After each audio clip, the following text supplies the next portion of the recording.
Assalamualaikum warahmatullahi wabarakatuh. Alhamdulillahilladzi bi ni'matihi tatimmus shalihat. Wassalatu wassalamu ala khairi sadat. Amma ba'd. Yang dirahmati oleh Allah Subhanahu wa taala. Salah satu yang tercantum di dalam rukun Islam ada berzakat. Apalagi saat ini kita yang mana selain puasa tentu saja ada kewajiban yang harus kita lakukan, yaitu zakat fitrah. Yang mana zakat ini mempunyai arti adalah mensucikan. Kita tahu bahwasannya Allah Subhanahu wa taala memberikan kita banyak rezeki. Rezeki kita adalah takaran kita, rezeki kita yang tahu hanya kita. Lewat jalur mana kita bisa mendapatkan rezeki itu? Ada yang memang mendapati rezekinya mungkin dari jalur pekerjaannya. Dia kerja dalam 1 bulan 25 hari di satu perusahaan. Ada juga misalkan seorang pengusaha mendapatkan rezekinya dari hasil jeripaya usahanya.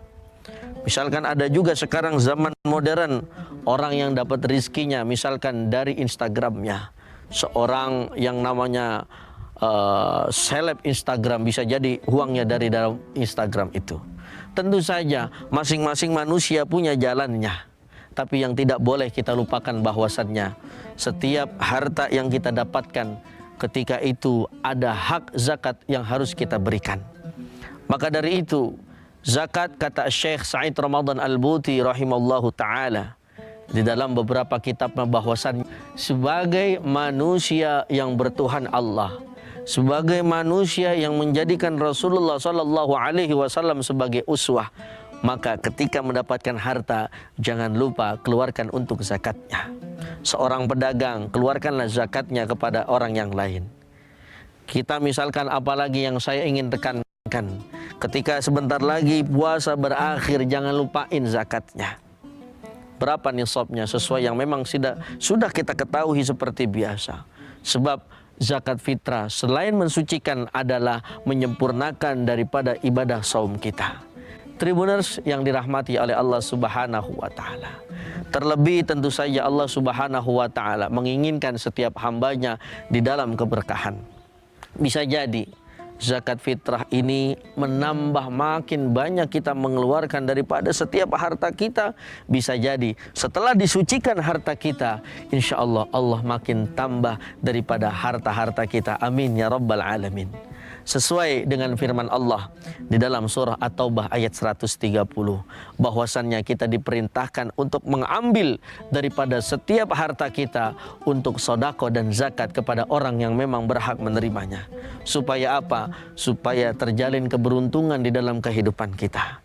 Tribuners yang dirahmati Allah Subhanahu wa taala.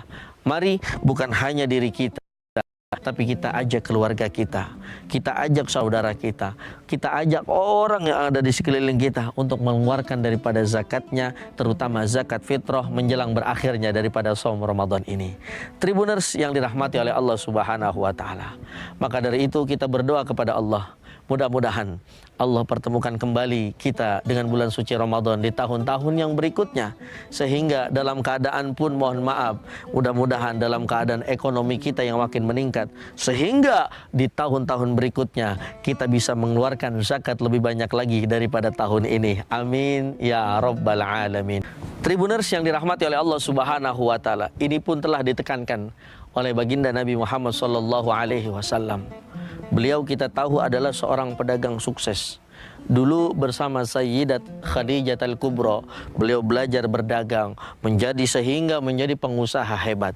Namun Rasulullah Sallallahu Alaihi Wasallam menekankan kepada para sahabatnya, kepada Sayyidina Utsman bin Affan, kepada Sayyidina Abu Bakar As-Siddiq, kepada Sayyidina Umar bin Khattab, kepada Sayyidina Ali bin Abi Thalib untuk keliling kepada seluruh umatnya, mengambil zakat daripada setiap umat yang berada di sekeliling Nabi Muhammad Sallallahu Alaihi Wasallam. Supaya apa? Supaya ketika dikumpulkan harta daripada zakat, sehingga mereka-mereka yang berhak daripada mendapatkan, sehingga mendapatkan kesejahteraan di dalam kehidupannya. Itulah yang diajarkan oleh Nabi Muhammad Sallallahu Alaihi Wasallam. Mudah-mudahan kita mampu meneladani yang seperti itu, sehingga tidak ada orang yang miskin di antara kita, sehingga orang-orang yang memang membutuhkan daripada setiap uluran zakat kita menjadi orang yang mendapatkan keberkahan bukan hanya di dunia namun di akhirat. Amin ya rabbal alamin. Tribuners yang dirahmati oleh Allah Subhanahu wa taala. Ini saja, wallahul muwaffiq ila aqwamit thoriq. Assalamualaikum warahmatullahi wabarakatuh.